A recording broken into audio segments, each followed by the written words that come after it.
It's Wednesday, February 1st. This is The Gateway. I'm Wayne Pratt. Republican Congressman Sam Graves says he's going to use his position as chairman of the House Transportation and Infrastructure Committee to support a plan to improve a major interstate in Missouri.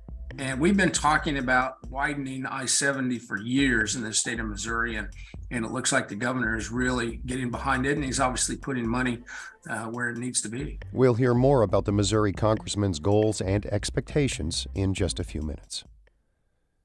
A Missouri Teachers Association is against two education bills making their way through the legislature. As St. Louis Public Radio's Sarah Kellogg reports, the measures deal with open enrollment and a parent's Bill of Rights. Both bills have already made it through a Senate committee and are priorities for Republicans this year. Mike Wood, lobbyist for the Missouri State Teachers Association, said there are concerns that the open enrollment bill could lead to the consolidation of smaller school districts. What you will hear in the hallways about open enrollment is that it is a voluntary program. Districts do not have to participate in the program. That is true for accepting kids, but it is not true for kids leaving your district going to another district. Speaking on the Parents' Bill of Rights, Wood said the penalty provisions within the legislation means districts will submit, quote, more than enough information to avoid jeopardizing state aid, and that could take time away from teachers. In Jefferson City, I'm Sarah Kellogg, St. Louis Public Radio. The Missouri legislature might place an additional limit on firearm usage for minors. Republican Representative Lane Roberts of Joplin is including the limit in crime legislation that would require minors to have adult supervision if they have a gun in public. The Post-Dispatch reports it's part of a recommendation from a bipartisan working group. Missouri's constitutional carry law went into effect in 2017. It allows residents to carry a concealed weapon without a permit. The law does not include an age restriction. An Illinois appellate court has narrowly upheld a decision that prevents the state's assault weapons ban from taking effect in some places. Alex Degman reports. The Effingham County Circuit Court issued the ruling based on 4 counts. The 5th District Court of Appeals agreed on one of them. The law violates the 14th Amendment's Equal Protection Clause in part because some people, like police officers, would still be able to buy the weapons. Attorney Tom DeVore, who sued over the ban, said on Twitter that this applies only to the parties in his lawsuit. So if somebody living in Rock Island, Illinois, that's not a party to that case in Effingham, it doesn't apply to you automatically. Please don't. There's people out here that shouldn't be talking that are trying to confuse people. The appeals court did not, however, agree with the lower court's other assertions that the law violates the single subject rule, the bill wasn't introduced and read properly, or that the plaintiffs were denied due process. I'm Alex Degman. A federal civil rights complaint is alleging hospitals in Missouri, Illinois, and Kansas illegally discriminated against a Missouri woman by denying her an emergency abortion last year. The National Women's Law Center has filed the complaint with the Department of Health and Human Services.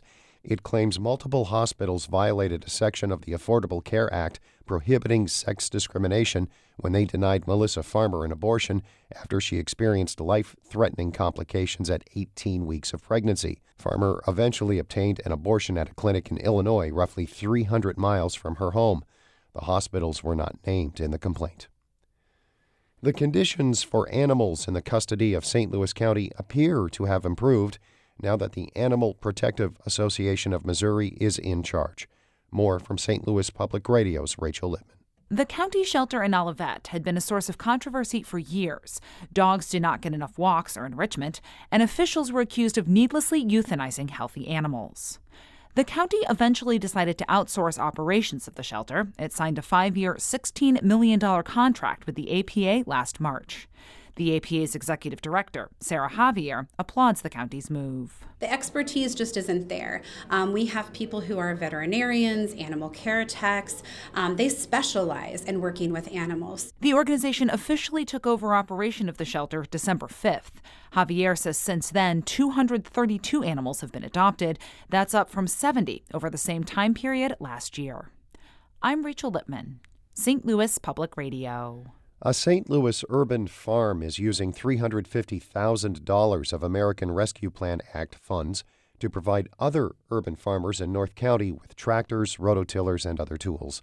The money helps with harvesting and transporting produce to an area considered food insecure. Daria Keys is with the urban farming organization A Red Circle. She says new farmers will also have the opportunity for professional development. We set you up with basically everything you need as a farmer. So like financial support, mental health resources, anything you need to know about harvesting vegetables, animals, and to battle food insecurities. Key says the federal COVID relief money will increase access to fresh and healthy food for communities in North County.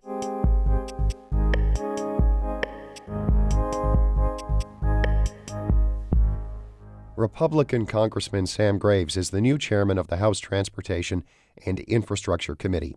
The Republican says his leadership position can help the northern Missouri-based 6th Congressional District and boost the entire state. St. Louis Public Radio's Jason Rosenbaum has more from Graves about his goals and expectations.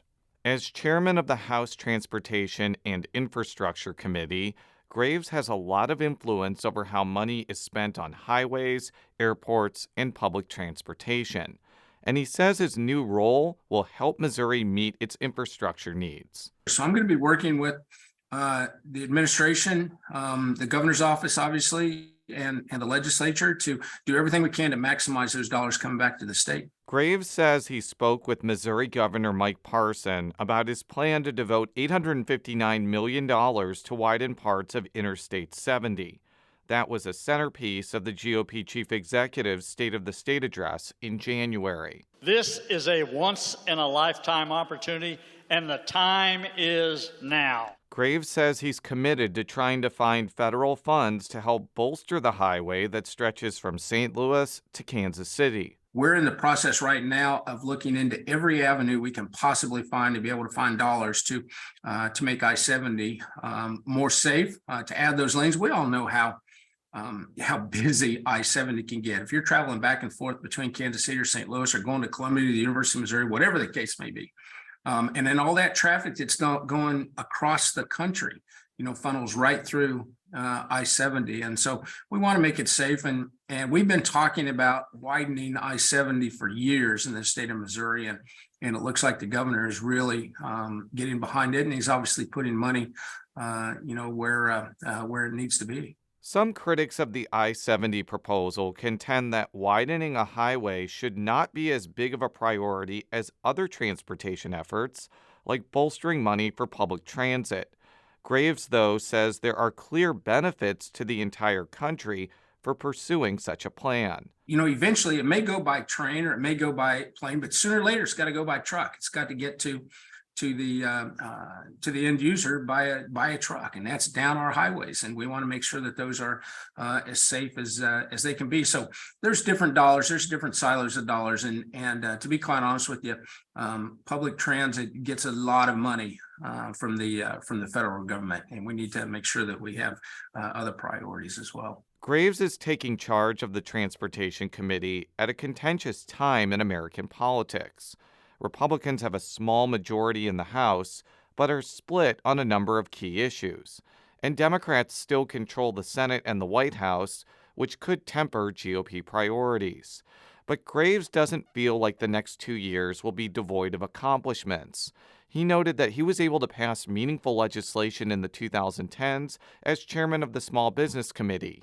That was a time that also featured a divided Congress. And we're going to be a work committee. We're not going to be a show committee. We're not going to have all the cameras in there and doing all of the fanfare like oversight or judiciary is going to be doing. We're going to have to be, we're going to have to get these reauthorizations done, and you have a better product when you work with both sides, when you ask for that input. Give me your ideas. Let's come to a compromise. Let's figure out what the middle ground is. Graves has not talked with President Joe Biden about his transportation-related priorities yet, but he says he plans to, and is also expecting to exercise more oversight on infrastructure legislation that the president signed into law in 2021. I'm Jason Rosenbaum, St. Louis Public Radio. Our Fred Ehrlich edited that report. The Gateway is a production of St. Louis Public Radio, a listener-supported service of the University of Missouri-St. Louis. Music by Ryan McNeely of Adult Fur. I'm Wayne Pratt.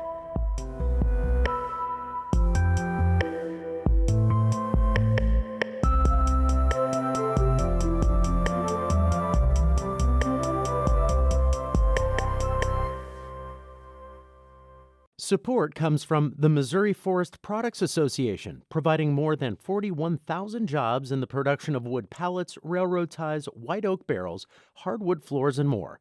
Details at choosewood.com.